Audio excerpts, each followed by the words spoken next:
بسم اللہ الرحمن الرحیم اللہم صلی علی محمد ما دامت الصلاة وصلی علی محمد ما دامت الرحمہ وصلی علی محمد ما دامت البرکہ وصلی علی اسم محمد فی الاسماء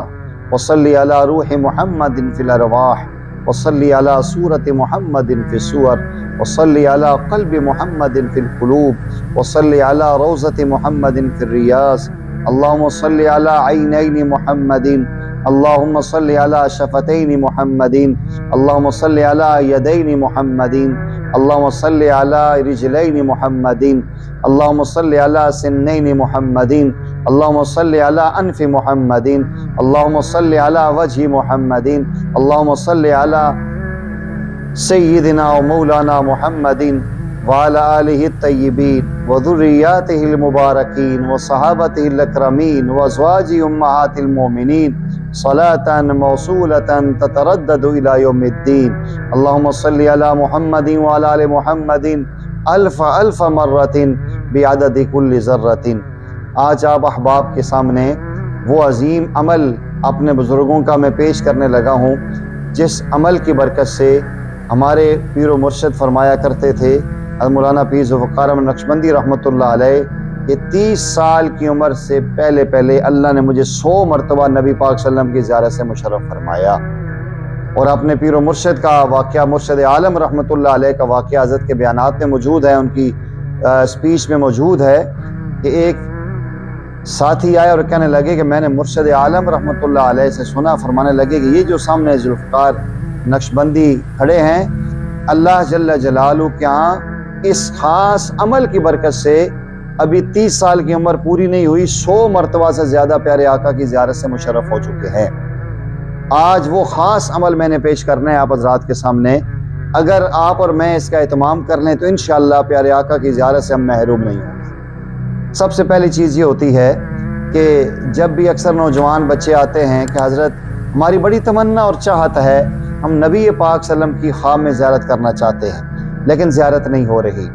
آپ ارشاد فرماتے ہیں کہ 2 چیزیں ہوتی ہیں، ایک انسان کی نگاہ کی پاکیزگی ہوتی ہے اور ایک انسان کے بدن کی پاکیزگی ہوتی ہے۔ عموماً ان 2 چیزوں کا خاص دھیان اور خیال نہیں رکھا جاتا، جس وجہ سے اللہ کے نبی صلی اللہ علیہ وسلم کی زیارت سے محرومی ہوتی ہے۔ اگر ان 2 چیزوں پہ محنت کر لی جائے، اپنی نگاہ کو پاک رکھ لیا جائے اور اپنے بدن کو پاکیزہ رکھ لیا جائے تو انشاءاللہ اللہ جل جلالہ ضرور کرم نوازی فرماتے ہیں اور ضرور پیارے آقا صلی اللہ علیہ وسلم کی زیارت سے مشرف فرماتے ہیں۔ آپ فرماتے ہیں کہ بچپن سے ایک ماں کی تربیت تھی، بزرگوں کی تربیت تھی، اور جو بچپن میں ایک کتاب پڑھی اس کے اندر ایک دل میں تمنا پیدا ہوئی کہ میری نگاہ نیچے ہونی چاہیے۔ اللہ والوں کی نگاہ ہمیشہ جھکی ہوتی ہیں اور وہ نگاہ جھکا کے رکھتے ہیں، اور یہ اصول ہے کہ جس درخت کے ساتھ پھل ہوتا ہے وہ درخت جھکا ہوتا ہے، اور جو درخت خالی ہوتا ہے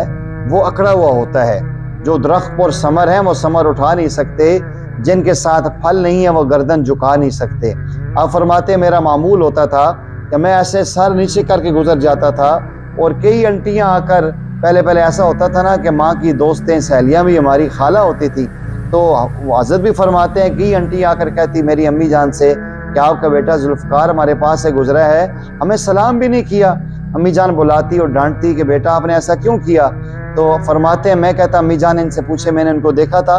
کہنے لگی نہیں دیکھا تو نہیں تھا، نیچے دیکھے جا رہا تھا۔ فرماتے ہیں کہ نگاہ کی پاکیزگی تھی، کبھی بھی جی بھر کے نگاہ اٹھا کے کسی کو نہیں دیکھا۔ اور دوسرا بدن کی پاکیزگی تھی، رزق حلال کھاتے تھے۔ اللہ جل جلالہ نے قرآن میں کہا ہے یا ایھا الذین آمنوا کلوا من الطیبات واعملوا صالحا، اے ایمان والو اچھی اور پاکیزہ خوراک کھاؤ اور نیک اعمال کرو۔ تو جب میری اور آپ کی خوراک پاک ہوگی، حلال ہوگی، انشاءاللہ اعمال صالحہ کی توفیق ہوگی۔ تو وظیفہ یہ ہے کہ اپنی نگاہ کو پاک رکھنا ہے، بد نظری نہیں کرنی، اور اپنے بدن کو پاک رکھنا ہے، پیٹ کے اندر حرام چیز نہیں جانی، اور ساتھ ایک عمل ہے اتباع سنت کرتے ہوئے یہ طے کر لیں کہ ہم نے پیارے آقا کریم علیہ السلام کی ہر سنت کو اپنانا ہے۔ دائیں ہاتھ سے کھانا ہے، دائیں ہاتھ سے پینا ہے، بسم اللہ پڑھ کر عمل کرنا ہے، بلندی پہ جاتے ہوئے اللہ اکبر کہنا ہے، اترتے ہوئے سبحان اللہ کہنا ہے۔ کوشش کریں جتنی بھی سنت پہ عمل ہو سکتا ہے۔ میں بڑے وثوق سے کہتا ہوں، تجربہ ہے، میں نے بتایا کہ دوستوں کو، کئی ساتھیوں کی جو الحمدللہ اچھا رزلٹ ملا ہے اگر ایک بندہ نگاہ کو پاک رکھ لے، بدن کو پاک رکھے، اتباع سنت کے ساتھ ساتھ کثرت سے درود شریف پڑھے،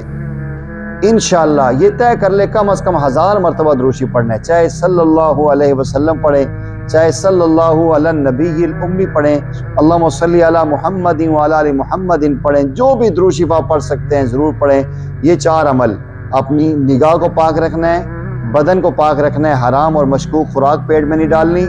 اور اتباع سنت کے ساتھ ساتھ درود شریف کی کثرت کریں۔ انشاءاللہ زندگی میں بار بار پیارے آقا صلی اللہ علیہ وسلم کی زیارت ہوگی اور آپ اس زیارت سے مشرف ہوں گے۔ اور پیارے آقا نے فرمایا جس نے خواب میں مجھے دیکھا مجھے ہی دیکھا ہے، من رانی فی المنام فقد رانی فإن الشیطان لا یتمثل صورتی، کہ شیطان میری صورت میں نہیں آ سکتا۔ میرے بھائی اور بہنوں، اگر آپ یہ چاہتے ہو کہ اللہ کے نبی صلی اللہ علیہ وسلم کی زیارت ہو تو ان چیزوں کا اہتمام کرو، نگاہ کو پاک کر لو اور بدن کو پاک کر لو، سنت کا اتباع کرو اور درود شریف کی کثرت کرو۔ انشاءاللہ جتنی زیادہ اہتمام کرو گے اتنی زیادہ پیارے آقا کی قربت ہوگی اور زیارت سے مشرف ہوگے۔ اللہ مجھے آپ کو اس کے اوپر عمل کی توفیق عطا فرمائے۔